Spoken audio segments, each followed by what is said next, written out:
Starsector is an ultimate space sandbox RPG where from a miserable little spacer I must walk my path through hell to total world dominance. And here I am, a complete noob who just created a character and will be cursing the day when I didn't follow the tip and didn't choose the easy difficulty. Because conquering the world would not be an easy task, since the world of Starsector is extremely friendly, starting with friendly pirates who will dismantle me for spare parts to sell them on the black market, armed religious fanatics who will be annoying until I supply them with planet killer weapons, and finishing with mega factions who will be very friendly to me just because of my existence, apparently. And we are not even talking about literal demons yet. This would be a journey to remember. I spent months filming and editing this video, so let's begin! The game began with a tutorial that taught me the most basic things in the game, how to salvage things and how to fight things. The first fight wasn't any difficult. Some miner went crazy and was easily destroyed by my pure noob power. After destroying this ship, I salvaged the remains and moved on. After that, I was told to go towards the nearest planet to get some instructions from some kind of officer. I arrived on a hegemony planet, a huge muscle little brain totalitarian faction, and its leader, or so I thought, wanted me to sneak onto some pirate station to talk with their agent there to retrieve some data. Me, being a person of high honor, requested money first, and after fighting an annoying bug with the game's UI, I was finally on my way there. My task was to disable the transponder and use an asteroid field as a cover to approach the station. This sensor contact was a huge pirate fleet, but because I am using advanced strategies to hide myself, they weren't able to detect me on their radars. The agent transferred the data to me and I was on my way back to the officer. By the plot, the hegemony needed that data to stabilize the jump points from the system where we were currently located to the hyperspace to be able to travel to the other systems. Since staying in this system forever wasn't in my plans, I followed this story. Then the commander told me that I should destroy the pirates that would be lurking around destabilized jump points, and for that I needed more ships. Fortunately, the biggest military faction in the game had some ships to give to me, so I could fight the pirates. But they'd rather not, so the commander sent me to a landfill so I could recover some damaged ships. At the landfill, there were indeed a lot of barely alive ships that I could restore, but most of them were restorable only by applying the story points, a unique currency of the game. Remember when in the movies the main hero is doing something very unlikely. They just used a story point because it allows them to turn the tables against all odds. Somehow Palpatine returned.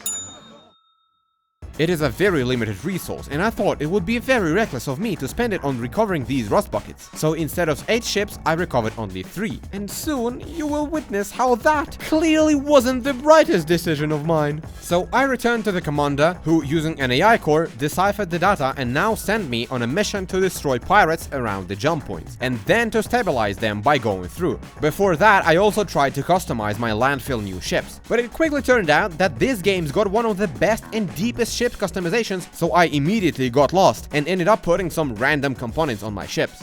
Can you see these red marks? You think these are upgrades my ships got?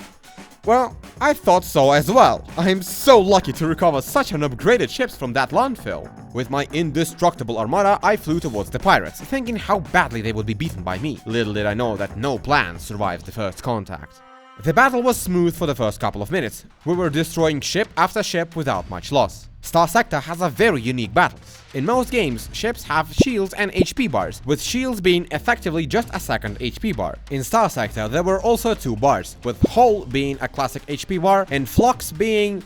well, it needs additional explanation, I guess.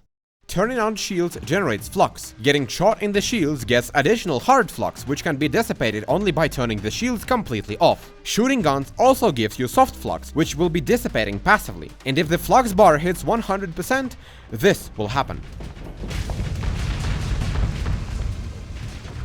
Not ideal, right? So to avoid being badly damaged, sometimes it is good to disable shields to allow the enemy to shoot you while you get rid of surplus flux. Especially because getting hit without shields doesn't necessarily damage you, because ships also have armor. You can see it here. The green thing is where the armor is still alive, and the gray where it isn't. That's what I didn't know when I was fighting that last pirate ship. I was barely alive without any front armor, with my teammates not being any better. We were shooting this thing for a good 5 minutes. When it got an opportunity to turn around, it immediately melted through my shields and got me. My other ships died very quickly after that as well. That's what happens when you don't bring any anti-armor guns to the firefight. So I reloaded the game and noticed that it wasn't a necessity to fight these pirates to complete the mission. I only needed to jump through the jump point. So I did exactly that while trying my best to avoid contact with pirates at all costs. The quest was completed, and the commander sent me on another task, to go to another hegemony system to receive another mission. I tried to do exactly that when I realized the amount of pirates around the jump point doubled since my last visit here. I tried to escape from them in the battle, but that effectively destroyed half of my mighty armada. Only for the second group of pirates to catch me right after being bullied by the first group of pirates. Nice! Fortunately, this specific pirate fleet somehow was way weaker than mine, so I somehow beat them.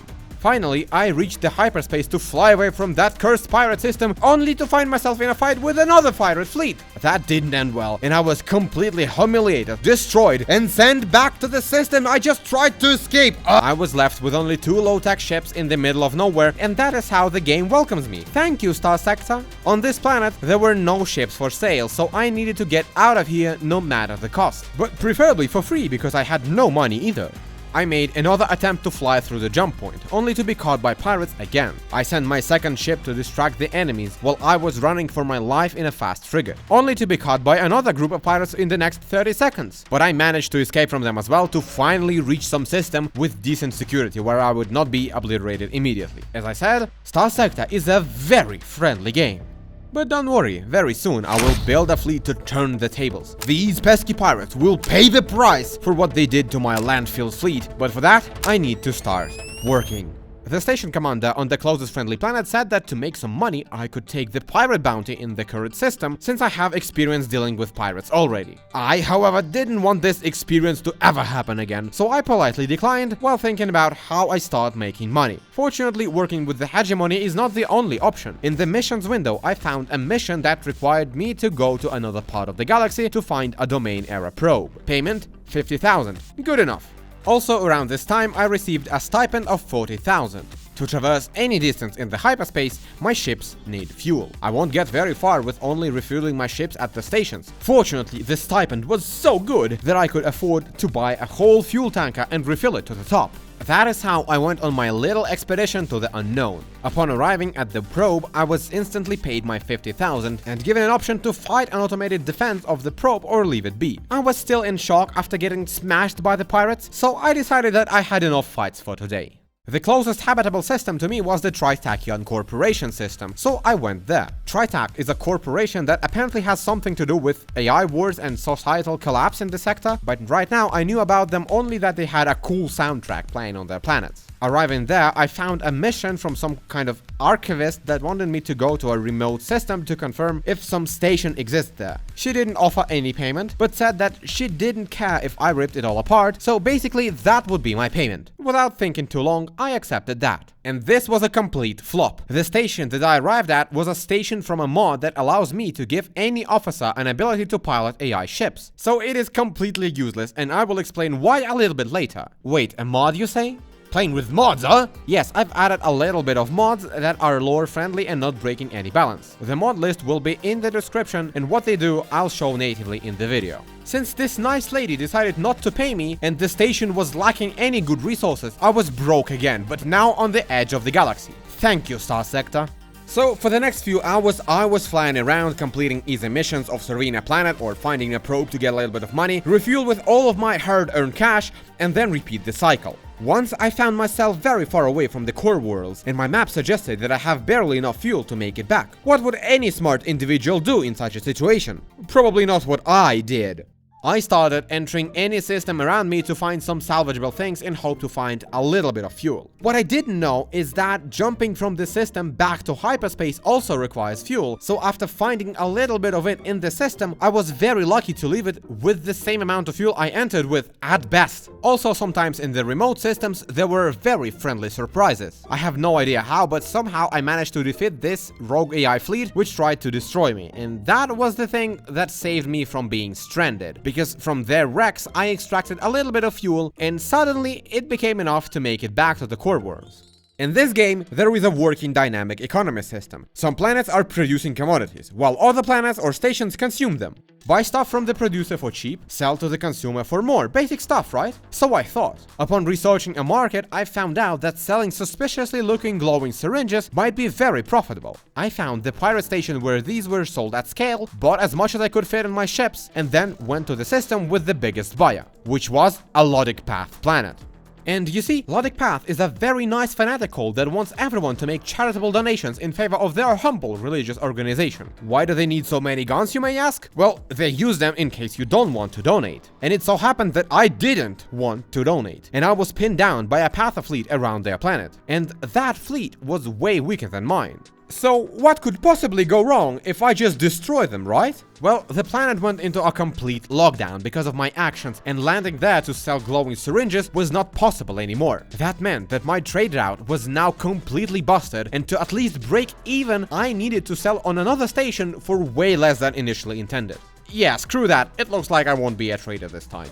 Because just a couple of minutes later, I found a once-in-a-lifetime opportunity that will completely shift how I would play a game forever. While arriving on some Tritakian station, I was called by some shady academician who said that he's got a job for me, which will earn me a vast fortune of credits. And to do so, I need to meet him at Galatia Academy. Alright, vast fortune doesn't grow on trees, so I immediately went there. Upon arrival, I was presented with a lot of text, lore, story, dialogue, and all other stuff that would be difficult to show on modern YouTube. So let's put this here, and I will be quick. Basically, this guy wanted me to go to some remote system to recover some coordinates of something, then go there and find what that would be. And that would be in the middle of the abyss, by the way. What was that? I was not sure yet, but it sounded really menacing. I received the coordinates and went on my way. In that remote system, there were indeed some array. Scanning it gave me the coordinates of a nameless rock that I was now meant to explore in the middle of the abyss. And the abyss was terrifying. Not only it was pitch black, my ships was also 90% slower while there, and I didn't know yet that I could speed up time to not fly there for hours. Finally, I arrived at my destination, and there was a huge derelict battleship just casually flying around the rocky planet. Scanning it greeted me with a lot of text and story as well, and after reading all that, I was presented with an option to recover this ship for myself. This was an Onslaught Mark I ship, which was fully automated and could be controlled by only an AI core. I knew that battleships are really good, but I had absolutely no idea how good this specific one was. Actually, it was not a good time to celebrate, because a very intimidating fleet appeared on my radar, and seeing that its danger rating was 4 stars, I decided to run. This was a threat fleet. Threat is an ultimate enemy from the abyss around which the storyline I was currently into was built, and about them was all the text I skipped while recovering my onslaught. You can't reason with them, and they've got the nastiest weapons in the game, making it torture fighting them. So it was a good thing I decided not to engage and run away to the core worlds. After getting to the first habitable planet, I opened the ship editor to see what I got my hands on. The Onslaught Mark I was a very strong ship, just by its pure stats, but right now it had a little bit of problems. Compromised hull, damaged weapons, and faulty fuel injector. Oh, so that's what these 3 marks mean. They're debuffs, not upgrades. Fortunately, I can restore the ship for as little as, never mind. We'll fly it as is. I messed a little bit with the fit, and then instead of going straight to the Galatia Academy, went to the Tritakian system, because there they were selling the cheapest supplies needed to repair my ships. While docking with the Tritak planet, I was contacted by their port master, who said that the director of special acquisitions wanted to talk to me because of my shiny new ship. After another happy 20 minutes of reading, this intimidating lady gave me 1,000,000 credits for just an ability to scan this ship, not even giving it up in the process. Wow. And then I also went to the academician and made him pay me 100 grand as well. That's what I call business. Or rather, an absolutely broken and unbalanced storyline that made me an absolute killer machine.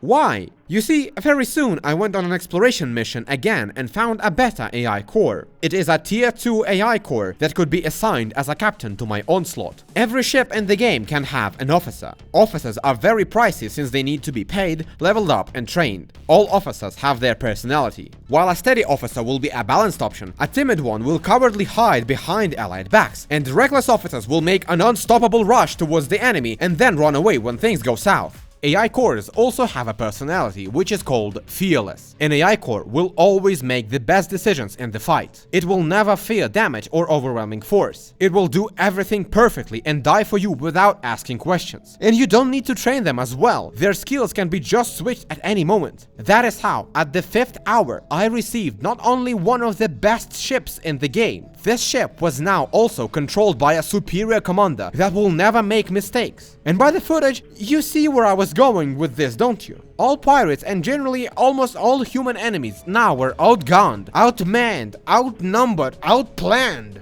But this ship alone was definitely not enough, because while it was good, the rest of my fleet wasn't. I was flying outside the core worlds to complete a bounty mission, and on my way back I encountered this fleet. It wasn't very scary, although the game said, hey, these guys are really strong and you should be afraid, and I definitely should have been.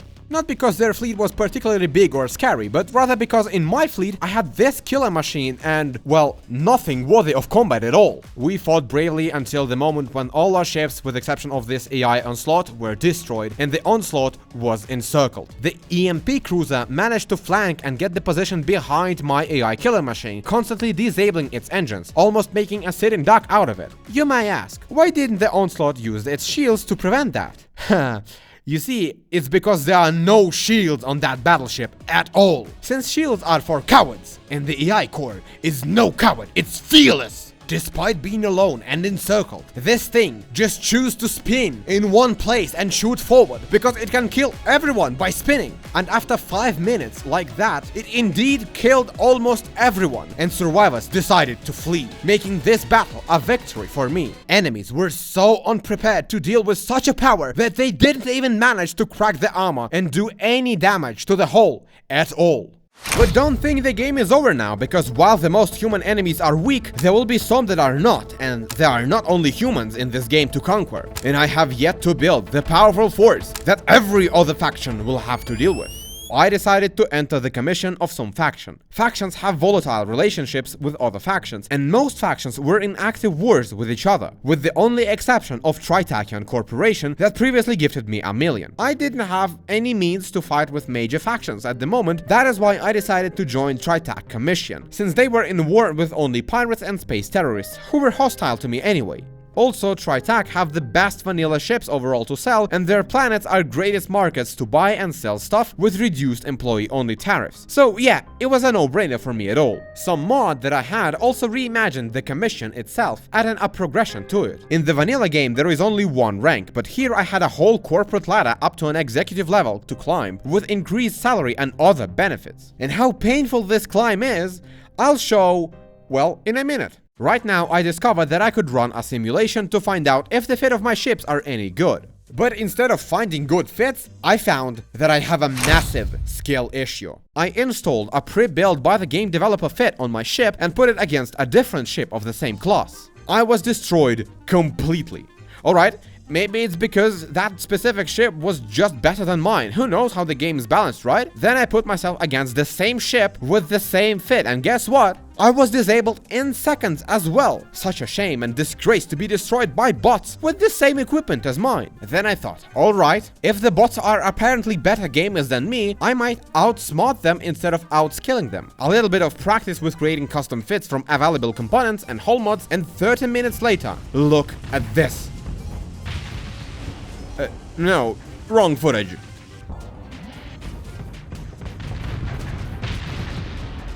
Ah, damn it, show the real footage already. Finally, I was able to beat the bot in 1v1. Once. Fortunately, in the real combat, I don't need to beat bots alone. I need to be a good support for my fearless Terminator, preventing enemies from disabling its engines and guns. Working for a huge corporation was exactly like in real life. To rank up, I needed to gather rank points by doing good for the company. And every month, the company was kindly decreasing my rank points because of how much they care about their employees. It meant that if I did nothing for them for a long time, they'll strip my rank and decrease payment and eventually fire me. Working for them meant being always in a rush to farm more points for fear of being optimized. I should have read the fine print. The money they offered on high ranks was very great, however, so I decided to play along with this at the moment. Receiving points wasn't very hard, it was just slow. For every mission they gave some, for trading with their legal markets as well. And the best thing is that since they were enemies with pirates and almost all bounties were for pirates, they gave points for every completed bounty, even when the bounty wasn't theirs. And when it was theirs, they gave points for both completing the mission and for destroying the enemy fleet, so basically double points. That is what I was doing for a very long time, flying around, finding good ships, exploring systems and completing bounties. Eventually, I even started taking missions to destroy pirate and Patha's bases, since I found out that my onslaught can take them out easily. After a couple more hours of destroying pirates, I was finally promoted to the rank of agent, which was still paying me barely enough to break even with my crew, so I needed to climb higher. At this point, my fleet was growing bigger through restoring worthy pirate ships after battles. And since the level of my character was growing, I was able to do a simple trick. Do you remember that these red marks are debuffs that used ships can have and how much it costs to remove them? Yes, very inconvenient since they make ships perform way worse than they could. It's very good that the elite industry skill Hull Restoration adds a small chance that every month a random ship in my fleet can lose one of its debuffs. Listen, I was really enjoying playing this game. I don't know how to explain it, but flying from here to there and fighting pirates and completing bounties felt really nice and not that repetitive at all. Even though now, as I write this script, I am rewatching hours of footage where I just did nothing other than combat and grind for rank in my corporation. It felt really good to play, but telling you about all these fights would be a nightmare, so instead I will tell you about one that showed me that I may be doing something wrong. Once in a blue moon, factions changed their relations, and it so happened that Tritakian Corporation declared a war on a Syndrian Diktat, which is a micro-faction in the middle of the core worlds that make money exporting fuel and tyrannizing their people. Classic. I was flying by the sector when their Giga Chad military patrol fleet intercepted me because I was their enemy. These guys were no joke. They had a battleship, so they were on the same level with me. As always, I tried to deploy all my combat ships at once, but this time I couldn't. Because it turned out that in Starsector, each ship has some cost to be deployed in deployment points. And the amount of DP I'm getting at the start of every battle depends not on the number of ships, but on the amount of active officers in my fleet. AI officers commanding AI ships don't count. Even though my fleet was not weaker than my enemy's fleet, I just couldn't deploy as many ships as the enemy could, because they had way more officers than me. That's why they could deploy up to 240 ships worth of DP, while I could only 160. It took me 3 reloads to finally beat this fleet with this configuration, since I didn't realize that I could call ships from the reserve when my initial ships destroyed. It became clear as day that I needed to recruit as many officers as possible, especially mercenary officers, since they are very rare and count above the officer limit. Also from that encounter, I managed to retrieve another battleship, but it was probably one of the worst in the game, so I'll get rid of it kinda soon. At the point when I almost reached the senior agent rank in Tritak, I found a very interesting quest in a bar, and it turned out to be the most important quest in my whole playthrough. So, this nice girl said that she will give me the coordinates of an alpha level AI core if I promise to put it in a secure container and deliver it back to her. Alpha level AI cores are the most advanced cores in the game, and they're extremely rare and powerful. So thinking that I might be able to steal it for myself, I accepted that quest. It was a trip to the edge of the sector, so I refueled, took some bounties on the way and got going. And there was indeed a technology stash at the coordinates. After quickly getting rid of annoying remnants, I was prompted with a choice. The most important in the game. To take an AI core to myself, or to do as I have been asked. At the moment, I knew that AI cores are mostly used on colonies as a very good governors or production boosters. The only use for an alpha core for me right now would be to put it as a commander of my onslaught battleship, which would be beneficial, but not for a huge margin, since I had a beta core installed there already. I didn't know at the moment what would happen if I gave the core to the girl as I've been asked, but somehow it seemed like the right decision. And in the vanilla game, I don't exactly know what would happen if you would take the core for yourself, but with my specific mod pack, later I discovered that taking the core for myself could have been the biggest mistake I could make. And I didn't make it somehow, finally delivering the core to the girl. Why is it so important? Well, you would need to watch the video a little bit more to know. What did you expect? An easy answer? Ha! At this point, my character leveled up even more, and I was able to finally get another elite skill, this time in the technology branch. Automated ships skill allows me to recover and use AI ships, and there are a lot of them. These guys are called remnants, and they are what remained of an AI war deep in the past of the sector.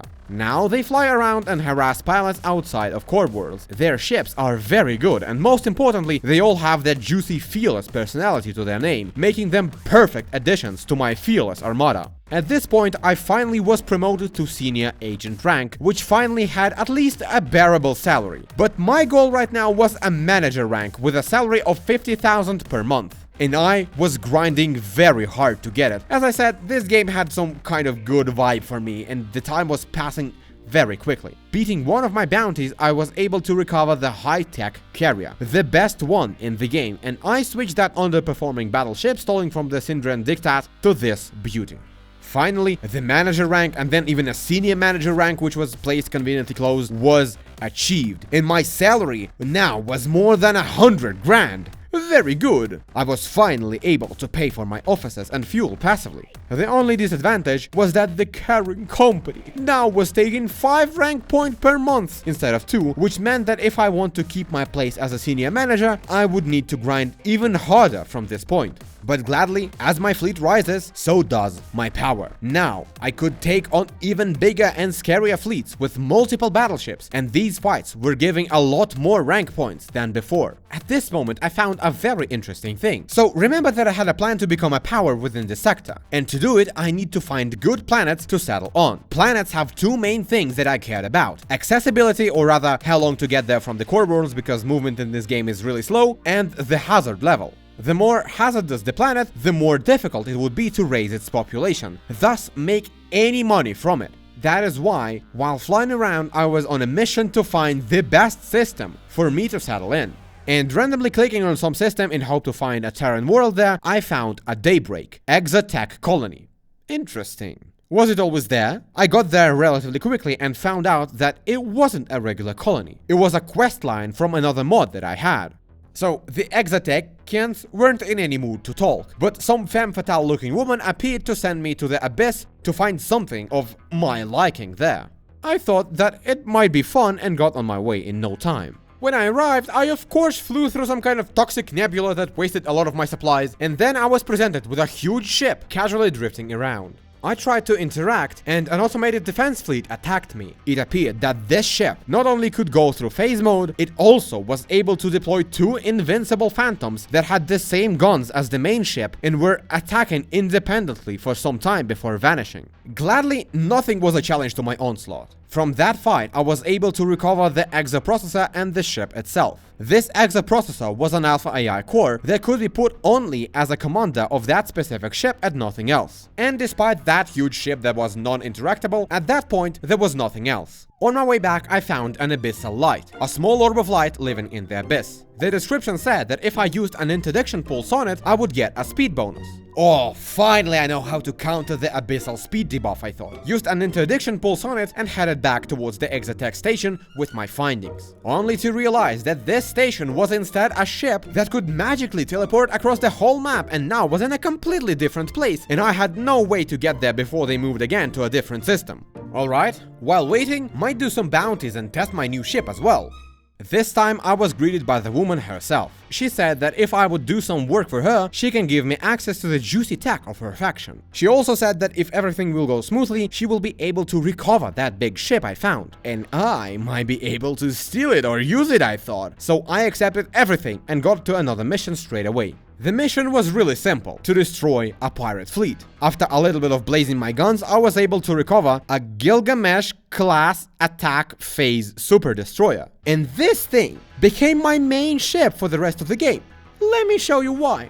It was not particularly strong or fast or heavily armed, no. But when I was getting close to an enemy, I could do this. お前はもう死んでいる。何？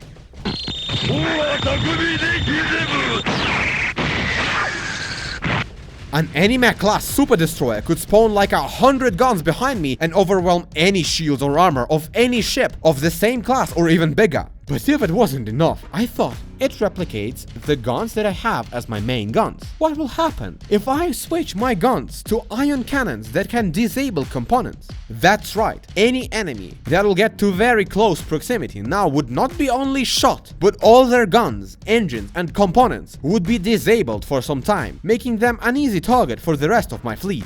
The cons was that this thing was extremely fragile, and on top of that, my character didn't have any combat skills since I was now leveling up the green branch. So the absolute power of that ship was heavily compensated by skill issues of both me and my character. After completing this quest, I quickly went and completed one more, where I was able to recover another AI Exotech ship. This one was a carrier. As a result, I was granted an ability to purchase Exotech ships and some of their weapons at their base. As you probably realized, all exotic ships came with their unique ability, like phantoms or whatever this is. Let me show you one very fun thing that I was able to buy from them. So this is a Stardust class destroyer, and this thing can do this. Yes, that is a micro warp drive that was boosting the ship with insane speed, making this destroyer a perfect thing to capture objectives on the battlefield before the enemy could reach them, and then flee before getting shot. But when I loved this mod for real was when I discovered a fighter that could be installed exclusively on Exotech carrier like this one, which also could use the micro warp drive. At the start of every battle, the carrier just launched all 3 of these right to the enemy spawn location, which gave me intel about which ships the enemy brought to the fight, and if lucky enough, a couple of easy frags of enemies' weakest ships. Insanely OP strategy against already non-threatening pirates and almost useless against the real threat, about which we'll talk, well, right now. Now when my fleet was made mostly out of Exotech and other really good high-tech ships, I was ready to explore what lies deep in the abyssal depths. This thing is from the same mod as an Exotech questline, and by its placement and name I could say that it definitely would not be easy and probably very lucrative to visit. So I gathered as much supplies and fuel as I could and went there to see what lies deep down in the abyss. Already on my way, I found a gravity well that led to the system with a single planet and a single radar contact. A threat contact, to be precise. And these guys immediately decided to unfabricate me for some reason. I, of course, was thinking that I am very good now, and these guys now would be no threat to me, But in reality, it turned out that they indeed unfabricated me very quickly. So after reloading, I decided to go straight towards the main point of my adventure. Upon entering the abyssal depths, I discovered that it was very red and dark in here, with rare light sources patrolled by abyssal fleets. These were fully AI ships that were flying around with only one goal: to destroy me. And I can't say these guys were any easy to beat, but they definitely weren't close to the threat that shredded me before. The issue with these guys was that they made a lot of damage, and I needed to perform a lot of repairs after each encounter, while having very limited supplies. It was worth fighting them though, because various structures in the depths had a lot of really good blueprints and colony items, which will be very useful to me in the near future. Also from the fleets themselves, I could salvage unique abyssal AI cores, which were alpha level AI cores with special bonuses for ships they could pilot.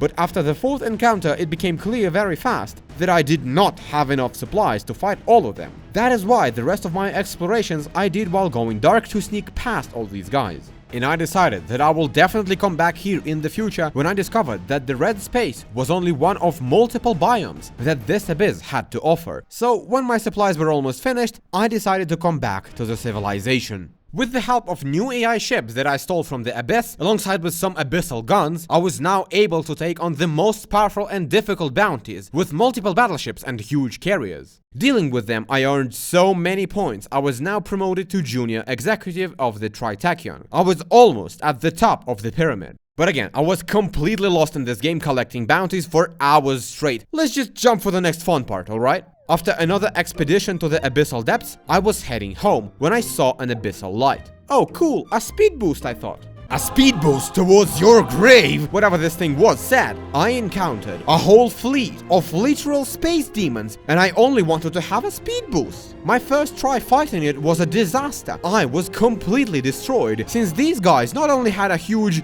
Is that even a ship? This game calls this thing a maw, which was like 3 times bigger than my onslaught. And we're not even talking about eyes that had a pocket Death Star cannon, which could easily melt any ship in my fleet in seconds. But of course, I wanted to beat these guys, so on my second attempt I realized that after I use an ability on Abyssal Light, I have 3 choices that change the amount of demons coming to fight me. And on the third option, the amount of demons was actually not that huge, so I could beat them to know what will happen next. Although, not without losing half of my ships in the process. It was indeed worth fighting these guys though, because I managed to loot 2 exotic residue thingies from them. These exotic residues will unlock very strong technological abilities for me in the future, allowing me to embrace the demonic power, so even the church will try banishing me. I didn't know it yet, but to get to that point, I will need to have an established colony, and I was finally feeling ready to start my first one. Yeah, in this game we can have colonies, so at this point, it becomes less of a top-down shooter and more of an empire builder simulator. And it was no accident that only in the 40th hour of playing, I started thinking about creating a first colony. Last time, when I first played this game 2 years ago, I remember how I rushed towards building my empire and was immediately hit by the harsh reality of being poor and foolish and completely bullied by all factions. Remembering that, I decided to first hoard some money before establishing, and after completing a very juicy delivery contract, my 6 millions became 7, and at this point, I thought it was indeed the perfect time to begin my first colony. But where I shall settle my first colony? While I was flying around doing all kinds of stuff, I was surveying planets, and at this point, I had a very respectable database that, unfortunately, didn't have any decent systems in the closest proximity to the core worlds, and flying far away was not in my plans. But around the time when I was completing exotech missions, I noticed that there is an unsettled system inside the core worlds called Penelope's Star. And in that system was a habitable planet, Ithaca, with only 125% hazard rating. Which is, yes, not great, but also not terrible at all. And being inside the core worlds is so convenient that I just could not resist and decided that this would be my capital. I didn't want to create colonies while being under the Tritachyon, since it would mean that they own them and not me, so I talked to the administrator and retired. They also gave me a very hefty pension because I was an executive. And even if that was not enough, the Tritachyon signed a strategic partnership with me in case I created my own faction. By that contract, all my colonies receive a 24% accessibility bonus as long as the contract is active. Very nice. So I put all my stuff on my ships and went to Ithaca to establish my first colony. I arrived and, ignoring all that stupid text, created my faction. How should I name it? Well, since I was settling in the Penelope Star on a planet called Ithaca, and there is no way I will avoid epic references in the script because of that, I might as well call my faction Odyssey Enterprises. I'm just a man after all, guys. I even quickly made a logo for my corporation, and with some file manipulation it was now in the game in all possible places. Cool! But in just 5 minutes after I settled on Ithaca and started constructing everything I needed, I got a very nice news. Lydic Church, you know, nice religious guys who are against all evil and all that, was coming to visit my humble planet to perform a saturational bombardment. How nice of them! I thought, alright, you guys clearly want to meet your god, so I will gladly help arrange a meeting. When their blessed mission fleet arrived, I didn't even have to fight them myself. I just sent my AI ship to handle them, and this thing alone destroyed 90% of their blessed fleet in one go. And the rest of their ships just fled the system immediately after that. Crisis averted successfully. But why did they even come after me? How did I wrong these guys? It turned out that Lydic Church is a fan of Homer's writing themselves. That is why they claimed Penelope's star system for themselves. No, they didn't colonize it or use it in any other way, they just pretend it's theirs and that's it. But alright, I beat them, so there is nothing to worry about anymore, right? Only if I'd known then what kind of a mess my faction would be in very soon.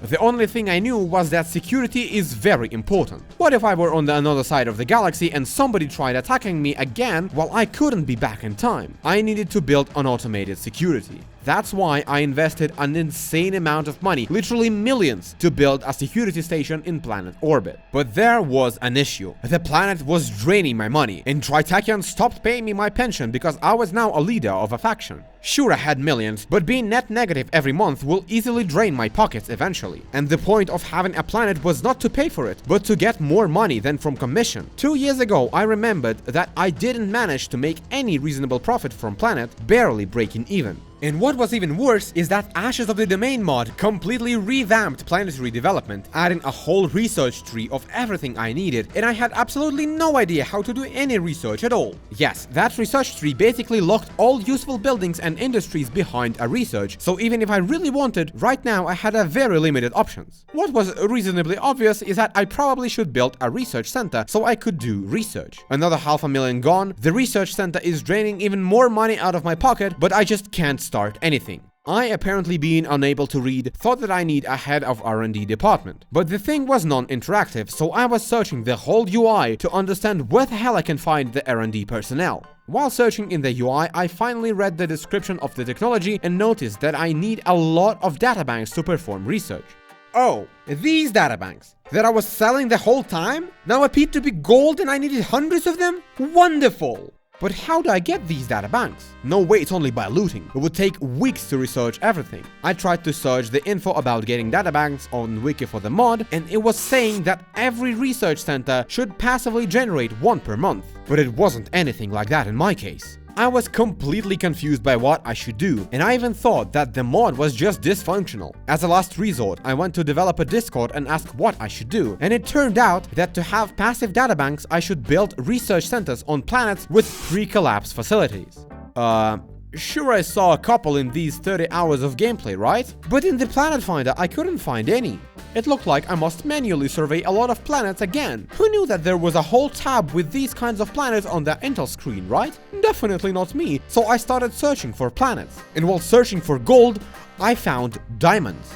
In the closest proximity to the core world that I could imagine were 3 unclaimed habitable planets in one system, one of which was a perfect Terran world with only a 75% hazard rating. 2 other planets were 100 and 125, so this system was literally the best possible thing that I could ever find. None of these planets had a pre-collapse facilities, but they were just perfect for colonization and making money.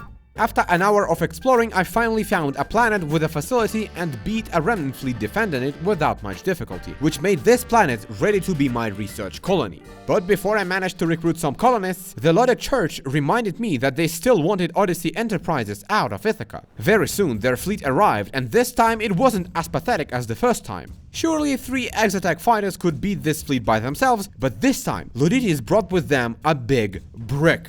It's the biggest vanilla ship that got like the most amount of cannons and armor in the game. However, this thing is slow, and when it finally crawled to the battlefield, the rest of their fleet was already defeated, and the big brick was obliterated with no chances. But the prospect of this church sending their peaceful apostles to bombard my capital with their god's love wasn't the thing I wanted to deal with, especially if the next time they'll send after me 2 or more big bricks. So I wanted to put an end to this inconvenience. I went to the capital planet and tried to talk about it to anybody, but unfortunately it was impossible to do. Then I found the start of a Ludic questline that led me to visit all Ludic shrines. I wasn't into their stuff, but followed along while I could. Unfortunately, the second shrine was guarded by this old bastard that said that I shall not pass because I smell danger. I was not in a mood to solve puzzles about how to subdue this guy, since completing this questline wasn't a guarantee that my colony would be left alone. But I still knew that these guys wouldn't leave me alone, and in the very near future, it would be not only them that were pissed about me, so I decided to move. Yes, I yielded in a fear of a big brick. I deconstructed every building on the planet and evacuated all the personnel. In a few minutes, the colony named Athens on the Terran world was established, and this time it was there to stay. I left 2 other planets for this moment, since I wasn't sure if my wallet could afford raising more than 2 colonies at once. Yes, because the second colony was established on a pre-collapse facility in the barren world. This planet in the MAM system wasn't any good to fully develop, but it was not that bad to have some industries and a research center on it. But having only 1 databank per month wasn't enough for my appetite. I needed more. That's why I continued searching. Not that far away, I found another suitable planet for a research center. This time it was even habitable. I marked it and went surveying all the planets in the system, only to find a planet called Veil of Knowledge. Why was it called like that? Because I was about to learn. So basically these space Doritos destroyed me in a couple of seconds, and my whole fleet was unable to deal any damage at all. My whole OP fleet, that was shredding basically everyone at this point, was defeated by 4 space Doritos without any chance at all. This time I learned a lesson that no matter how good my fleet is, I am still a skill issue mortal unworthy of touching whatever lies behind that Veil of Knowledge. The second research colony I named Altus, and very soon I founded a third one named Pilaros. With 3 databanks per month, I finally was able to start my research. My first research was farming. I wanted to have self-sufficient food production on my capital planet, since I had abundant organics on it. At this point, my character personally managed more than 2 colonies, so all of them received stability penalties. I needed to appoint an administrator to at least one of them. Somehow, I had 1 free administrator with good skill somewhere in my deep pocket, but they wanted me to pay them 20,000 credits per month. My planet is already in deep debt. I can't afford that. That's why I assigned an Alpha AI core to be my governor, which I got from looting a pre-collapsed facility planet. This thing doesn't ask for payment and has a unique Alpha Core exclusive perk, Supercognition, that boosts basically everything on the planet. Because of that, Alpha Cores are the best governors in the game by a huge margin. No human administrator is anywhere close. But using Alpha Cores comes with certain debuffs. The main event of the whole game is called Colony Crisis, and it appeared in the event tab once I created my first colony. When it progresses to the end, something very bad happens, like a raid or blockade by some faction. The speed of the event progress is tied to what I do with my colonies. All of them. When I use AI as a governor, or when I assigned an AI to boost an industry, the logic path will be adding their points to Crisis progress, and the more AI or so-called demonic tech I use, the more they will be pissed at me. Also, when my planet reaches level 4, the hegemony will start snooping around because they can smell an AI from a parsec away. The more AI I use, the more points they will add to the crisis. You know the drill. And as you can see, I use a lot of AI. So the drawback of AI usage is basically everyone starts hating me and wants to destroy me because of how much better I am than them. Classic. Finally, when research was running smoothly, I was able to start making real money. I unlocked a resort center that generates huge amount of money and consumes luxury goods. But because I had plentiful organics, I upgraded my fields to artisanal farming, which was generating enough luxury goods to cover all the expenses. It means that resorts won't be buying luxury goods from other planets, thus will generate more profits. At this point, I also unlocked a policy, Service Guarantees Citizenship, which slowed down Crisis progress by half, which was very good. Now it was time to expand my empire and finally colonize the second planet in the system. I called this colony Zeus because my Greek is not that good, and at this moment I already exhausted my Greek word stash. Now when my colony was big and worthy, my system became a common place for a lot of factions to hang out. For example, this Persian League fleet was trying to search my ships to find out if I carry any contraband. That's right. In my system, I may carry what the Persian League thinks is illegal. These guys are a joke, but somehow I talk my way out of it by promising that I will discuss the issue with the Persian League Council. Alright, I don't want them laying down the law in my system, so I hurried to talk to these idiots back at their capital. Reynard Hannon, the Patriarch, said that basically for them to heck off, I need to both pay them a 20% tax and join their commission. In return, they will handle hegemony AI inspections, so I would be safe and sound. They didn't know that I am a corporation in the first place, and what corporations hate the most is paying taxes. It looks like there will be no peaceful solution. While my second colony was building up its profits, I was flying and completing more bounties, while also looking for new suitable systems to expand and more pre-collapse facilities to loot, since alpha cores were dropping from them relatively often. That's how I once accidentally encountered a Daybreak, the Exotech ship with that questline from before. You see, that time I didn't actually finish the questline, because to finish it, it requires filling up an Exotech event progress bar, and to do it, I must give this girl a lot of gifts, which I didn't have at the moment. Now, after looting the Abyssal Depths, I had a lot of Abyssal AI cores that I had no use for, since they couldn't be installed in colonies. I gave up all these and was presented with the rest of the questline. But before I show it to you, I must show something else, because this system that I walked into was quite an important one. It had 3 mega structures, a mega shipyard, a mega mining station, and a coronal hypershot, probably the most useful one. There was only one issue with it. It was guarded by 2 space Doritos. The same Doritos that destroyed my whole fleet in a minute, with me being unable to deal any damage to them at all. Gladly this time it was only 2 of them and not 4, and since then I made some adjustments to my fleet, so I was sure that I could try again. I was ready to yell, "Aha, gotcha, easy peasy," when I destroyed one of the big Doritos, but my joy quickly disappeared when I saw how that thing just split itself into 3 smaller and faster space Doritos. This thing quickly made some distance, destroyed my ship, and proceeded to harass my onslaught.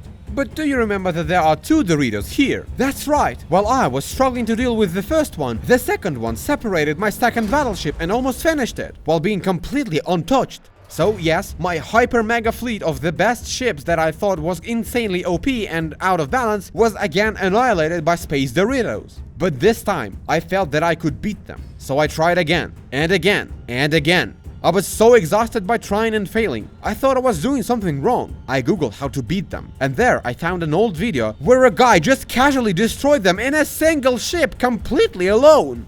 that was insane emotional damage. Am I really that freaking bad? So I tried again, and say again like 5 more times, and that's how, losing my whole fleet to them, I finally beat them. These insane Doritos are the most difficult enemies in the whole game. The threat or demons are no match. For beating them, I received a whole collection of their guns and ownership of the Cornell shot. In the description it said that restoring this thing may provide nice bonuses to colonies that will be receiving energy from it. I, however, didn't have the technology to be able to recover it, so it meant that this thing will hang there for a while. The guns that I looted though were insane, especially the Reality Disruptor. It was releasing a dark lighting ball that was going towards the enemy, flying through its shields and even the body, while doing very huge EMP damage, practically disabling all its weapons and engines. I tested it against all human ships available in the simulation and beat them all 1v1. And if you remember, I wasn't usually able to do that because I have a skill issue.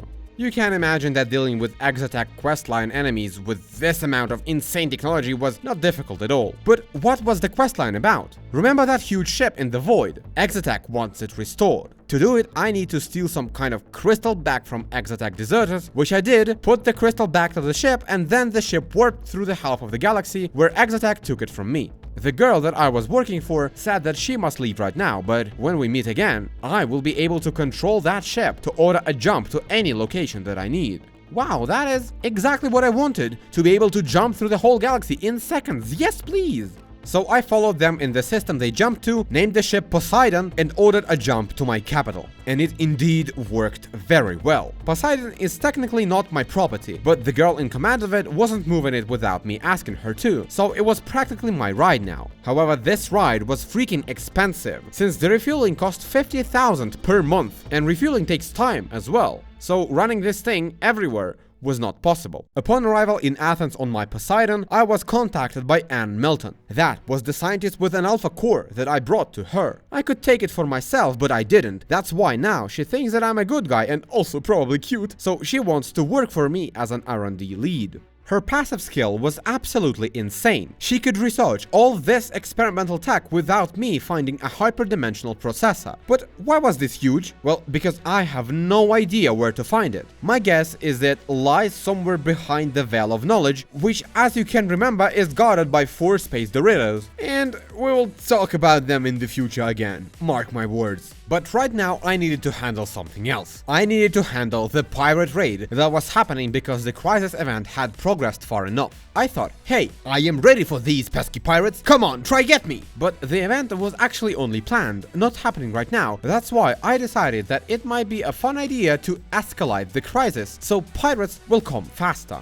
But when I clicked that funny button and confirmed my decision, it turned out that the event progressed not to the point when the pirates are finally coming, but to the point when something very bad happens, and this time it was a Persean League blockade. I had no idea what that blockade would look like, but it said that if I beat it, the Persean League will abandon the idea to subjugate me. Good, that sounds like a plan, and I started preparations. Very soon in the Intel tab, I found an info about the blockade. So there would be 18 very strong fleets that would be destroying everything that belongs to me and capturing all traders that will try to trade with me. The fleets would be led by a Grand Armada and its supply fleets. And you know, I may have a skill issue, but I'm not stupid. This text there was for a reason. It looks like I'm not supposed to eliminate all 18 fleets, and destroying these 3 would be enough. I was planning to intercept them even before they reached my colonies, so they would be unable to deal any damage at all. When they started moving, I was trying to catch the supply fleets and Grand Armada so they wouldn't be able to join the fight. First supply fleet was intercepted and obliterated right in their capital sector. Next, already in hyperspace, I managed to catch the Grand Armada, and the fight with it would be a little intriguing. Because they had way more officers than me, my deployment points were less than theirs. These things on the battlefield are points. If captured, they add some bonuses to whoever controls them. This comms relay point is in the middle of the map, and any normal ship would reach it at the same time as the enemy. That's where the Exotech hyperdrive technology came in handy. Whoosh! The point is captured, 3 more ships deployed, and I don't care about it after that, so the hyperdrive destroyer can go back to the rest of my forces. Now, in terms of DP, we have a tie with the enemy. Yes, they have more ships in total, but they would be bringing them by small waves, which would be easy to destroy. Even like that, the battle lasted for 15 minutes, which is the longest battle in the playthrough. Yeah, it is always somebody losing like in 5 minutes or so. And after that, I didn't even need to destroy the last supply fleet. The battle was over, and the rest of the Persian fleets turned their tails in disgrace. For that, all my colonies received an additional 10% accessibility, and the Persian League was now out of the table of my problems. Then I visited their patriarch to further mock him. I defeated your blockade. An unfortunate business. I could see that from the start, of course. But what's important is that you proved that to the entire council. Ah, typical politician. I unlocked the mega structure technology thanks to the AI core girl, and now was able to rebuild the coronal hypershot. And as you can see, 1 month of such a building would cost me 1,400,000, and such a building would take a lot more than 1 month. And my best colony right now makes 200,000 credits, with my second colony being close behind. Yeah, that's not even close to enough. Also, such a building consumes a lot of high-tier materials, such as domain-grade machinery and all that stuff that only the most high-tier industries could produce. And 1.5 million per month is not actually that much compared to how much repair of a mega wharf would be. So yeah, I knew I needed to expand further to reach these riches. That's why I established a third colony in my capital system on a desert world. In Athens, I constructed a black site that promised to unlock very secret and tricky research. Remember I fought demons? Researching their matter was my first available project and required exactly as many samples as I had, and as a result I will get a probability to have better results in the future. Very realistic. That is exactly how science in real life works. But when the project was finally completed, another project appeared, and it said that I need even more demon matter to continue studies. I had no other options but to go to the abyss and farm a little bit of demons. But when I came back to my system, I spotted something weird. Some kind of commercial raiders were flying around. They were friendly, so I decided to not attack them and spy on them a little first, to understand their true motives. Alongside them was flying a hegemony AI investigation fleet that nicely asked me to comply with their search in case I had some illegal AI with me. Half of my fleet was AI ships, so I politely declined and very politely showed them the exit from my system. But then I realized that the planet in my system suffered a penalty from delivery ships being missing, and saw how these commercial raiders just straight up demolished 2 Lodic church traders. So I was forced to show the exit for them as well. But under whom these idiots were raiding me? It turned out that because my planets were making a lot of money, Tritachyon decided to cut the competition and send raiders after me. And they were kinda right. I had a huge market share on a lot of industries. To show them it won't work, I must fill the progress bar by either destroying commerce raiders and Tritachyon convoys, or disrupt industries on Tritachyon colonies, so they would get a message. How dare these idiots attack me after I made a contract with them? I felt betrayed, so I decided to choose violence. I flew to the core worlds and started recruiting a lot of marines to perform raids, and at the same moment trying to catch Tritachyon traders. However, destroying them without starting open hostilities with Tritachyon was not an option, because even though my transponder was turned off, they still knew who I was because of a lot of notable ships in my fleet. Looks like I'm some kind of a living legend right now in this sector. So the only option was to raid their industries, and while it was very effective in terms of progressing the event, it was a pain in everything else. Unlike all other factions, Tritachyon are very small but very effective with their colonies. They only have 4 colonies in the whole game in total, and only 2 of these were actually possible to raid, because the other 2 were a capital and a planet defended by a Starforge, a battle station that had 10 stars of danger. And a little bit later I will show you why this monster of a station was that difficult to beat. So after raiding 2 Tritachyon colonies, I was left with a lot of event progress, but still not enough to finish. Destroying more raiders was not an option, since doing it is barely worth the time. And raiding 1 colony twice in a row just doesn't count. At the same moment, Tritachyon started sending bounty hunters after me, and these guys are the only human fleets that actually can be a threat to me. All their ships are modded with a lot of mods, and they are running high-tech phase doctrine, which allowed them to mitigate a lot of damage, strike and quickly run away, while my ships could just suffer. All of that made Tritachyon a second worst crisis in the game, while the first being, of course, the hegemony. But it's still not time for these guys yet. We'll get there.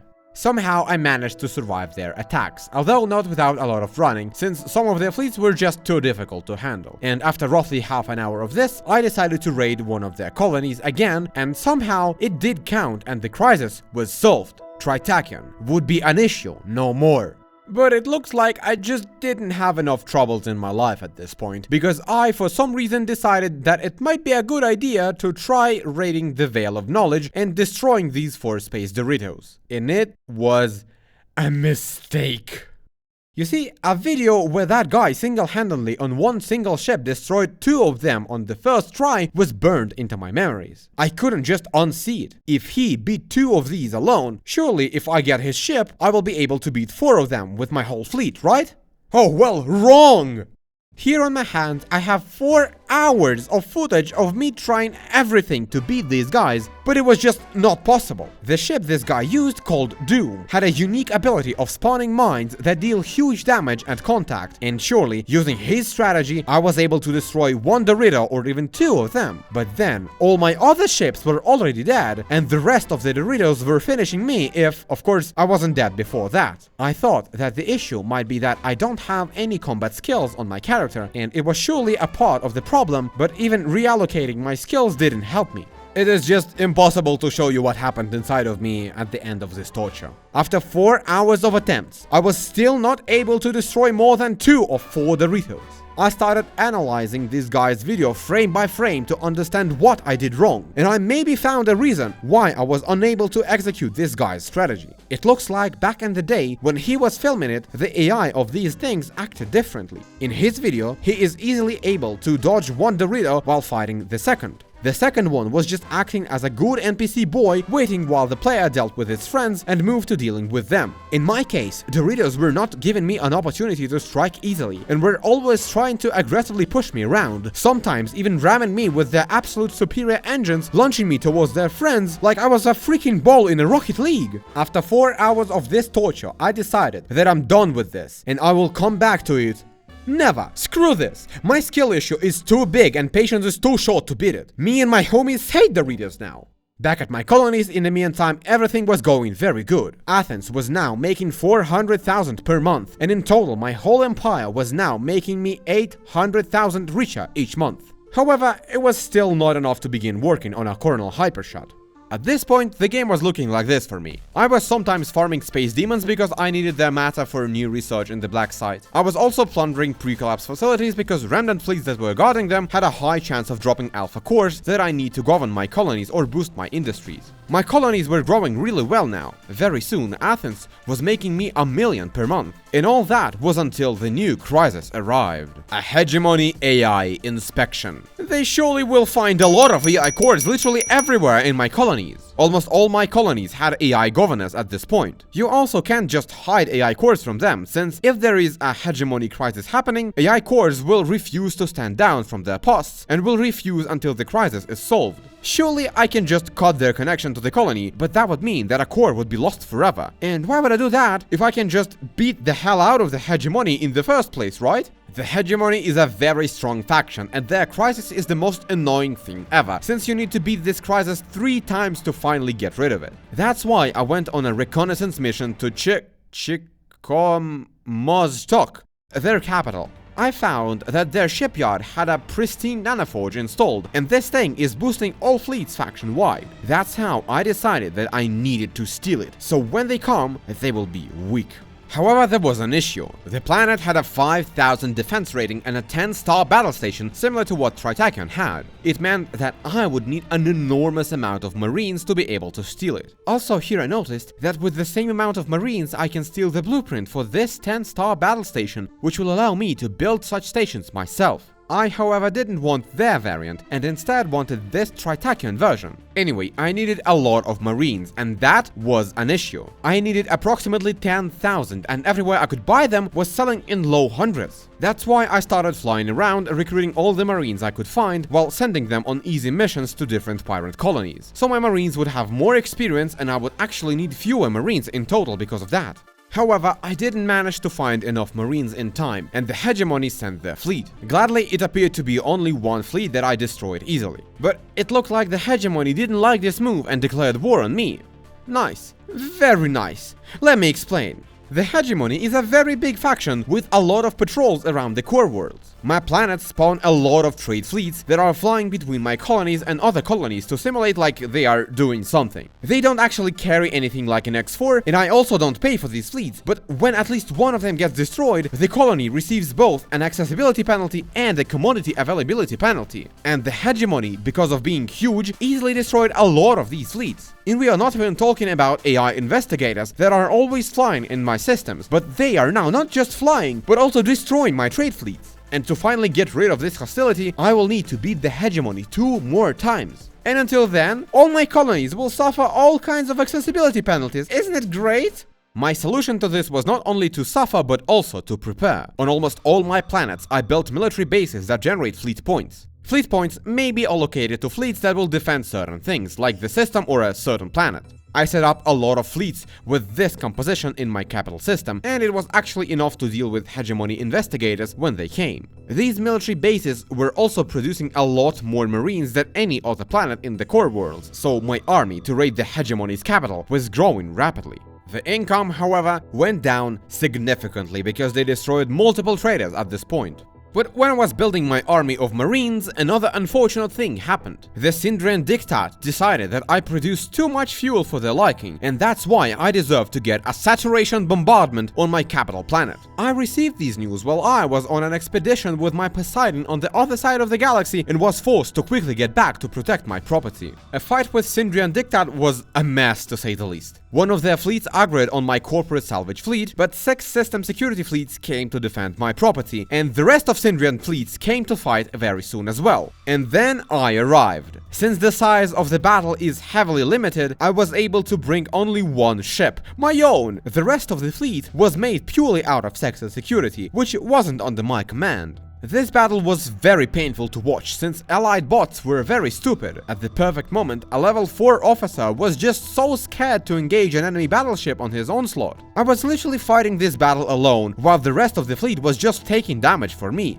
At some point, combat readiness of my main ship started declining, and I was forced to retreat. Gladly, at this moment, a lot of friendly ships were destroyed, and I managed to call my AI Onslaught and Phantom Cruiser, and these guys slaughtered what was left of the Syndrians in a couple of minutes. Fearless personality is so good, I love it. When the battle ended, I noticed how on the other side of the system, my corporate police were dealing with the other 2 Syndrian fleets. And when all police fleets from this battle went to help their buddies there, they left the Syndrians no chance. Crisis solved, and the Diktat will never bother me again. My scientists reported that to continue their research on demon matter, they needed more. That's why right after dealing with the Diktat, I spent 3 hours grinding more matter for them in the Abyss. Battles with demons are tedious. They've got a lot of health and deal a lot of damage. I couldn't just leave my fleet fighting randomly. Demons could easily gain distance, and my main ship was good only at extremely close distances. What was even worse is that I needed a lot of this matter, and I was actually getting not that much. However, while I was fighting demons, my black site scientists were developing another promising project. They discovered a way to build gamma and beta AI cores, and I immediately funded this project because being able to have unlimited beta cores is insanely OP.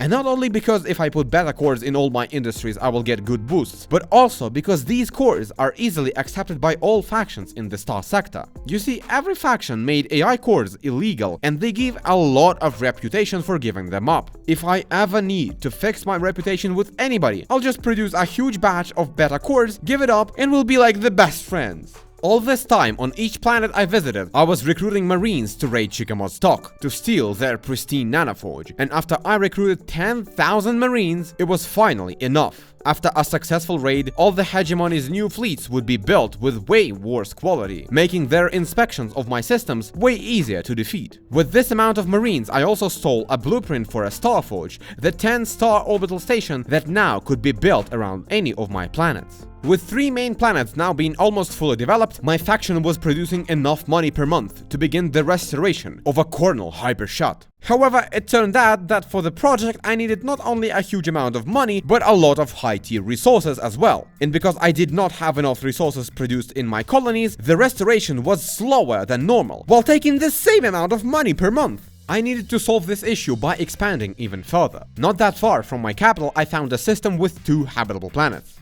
That is how Sparta on a jungle planet and the Thebes on a desert planet were founded. Since now I didn't have any issues with money, these colonies had a huge accelerated start, since I could just buy everything I needed at once. The problem was that these two planets didn't have a good amount of ores, and to produce a lot of high-tier materials, I needed regular and rare ores in huge amounts. That is why I founded 2 more colonies on volcanic and irradiated worlds in a system close to the edge of the map, both of which had ultra-rich ore deposits, which increased the ore production by a lot. My main goal was to extract ores from these planets, so then ores can go to my main sectors, where they would be refined a couple of times into high-tier materials.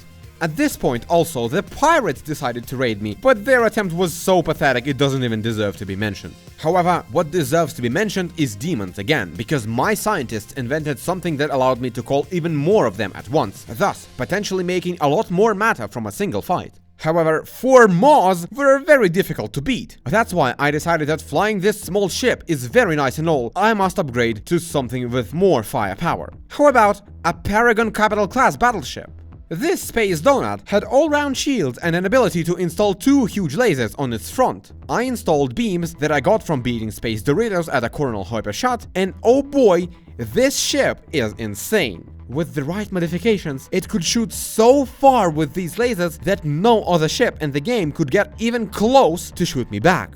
Dealing with demons was now very convenient, because even when these guys were dashing away to vent some flux, they were still in my range of fire, constantly getting shot. But even then, it was not easy to beat the hardest manifestation of demons. After increasing the amount of high-tier materials being produced, the speed of Colonel Hypershot restoration was 100%, and very soon the main section was finished. I finally understood what the Colonel Hypershot provides, and it was very great thing. If I install a receiver in the system, every planet will get +2 free industry slots. It basically meant that now I could have almost all industries on every planet, making my income very huge. Thanks to me fighting a lot of demons, my scientists were able to create a technology that made possible the creation of demon-based weapons and colony items. For example, a demon-based nanoforge not only was boosting production even more than the pristine nanoforge, which I stole from the hegemony planet. However, it cost a lot of demon-based materials, and I was too lazy to farm demons at this point, so I made just a few of these instead of producing them for all of my planets. At this point, almost the whole research tree was finished, only lacking a little bit of technology. For some research, I needed to have the Janus device, and I didn't know where to find it. After a little bit of research, it turned out that the Janus device could be received for completing the Galatia Academy questline, so I went to the academy to do some quests. I won't be telling everything, since the questline is a couple of hours of pure freaking text. Sure, it is well written, but the issue is that it is well written. It is still a big wall of text, a very boring thing in a game. So, long story short, this Black Widow of a woman is the director of the academy, and she wants to reopen the gates that are located everywhere in the sector. If these gates could be reopened, civilization would be connected to the domain, the faction that was ruling everything before the gate shut down. But the hegemony was snooping around and disturbing the academy's work, so the director made a decision to make a deal with them to provide the technology before some specific date, or the hegemony will completely shut down everything. Of course, I wanted to say something like, "Hey, I'm a leader of one of the biggest factions in this sector right now, and I can hide your experiments on my planet where the hegemony would be unable to do anything, since I've beaten them a lot of times at this point." But it was impossible, of course, and I was just doing fetch quests as a rookie pilot. Classic RPG thing. But after a lot of failed experiments and the hegemony losing their patience, the director started to push her one-of-a-kind scientist too hard, so they decided to run away, leaving me with the Janus device, which was supposed to help reopen the gate network, but in this unfinished state was only allowing my single fleet to jump through known gates. How nice that my scientists are not working under hegemony scrutiny, so they started working on a Bifrost gate network. Also, since the Colonel Hypershot was providing a lot of industry slots, my planets now had fully upgraded military bases, each of which was generating a lot of fleet points. All of these points I spent on fleets guarding my colonies. And very soon, the hegemony came to test my defenses with their second inspection, now consisting of 3 fleets. Wow, these guys are real idiots over there. This attempt was so pathetic that I actually fumbled the bag to fight them myself. My sector security stomped them completely in just 15 seconds, while I was on another demon hunt to get my hands on something very cool. Remember I told you that the black side was able to build a lot of stuff from demon matter. They finally were able to produce a gun. A single Gone. I can't build anymore. A super weapon. At first, I didn't understand how to use it and was very disappointed in its power. However, when I realized what I should do, it turned out that this thing was insane. This gun can melt through a whole battleship in 5 seconds, and it can shoot for a whole 20 seconds if fully charged. To charge it fully, I need to build flux in my ship first, and then shoot it. It'll suck up all the flux, transferring it to the charge, and when it's ready, it will fire. It turned out that my Paragon had an ability called Fortress Shield that was building a lot of passive flux just by being enabled. So right at the beginning of every battle, I could enable this Fortress Shield while getting closer to enemies. Then charge the weapon, suck the whole flux, and then rip through half of any fleet without even looking. Now, when I had all my planets secured by 10 stars Starforges, when I had a super weapon and tens of fleets patrolling every inch in my space, the hegemony decided to send their final strike of 9 fleets. Let's see how it went for them. When they arrived, my corporate police were jumping on them from all sides. While their support fleets were fighting with my police, 3 main fleets attacked Athens, where I just finished the construction of a Starforge. Now you see why this station is literally the most dangerous entity of the whole game.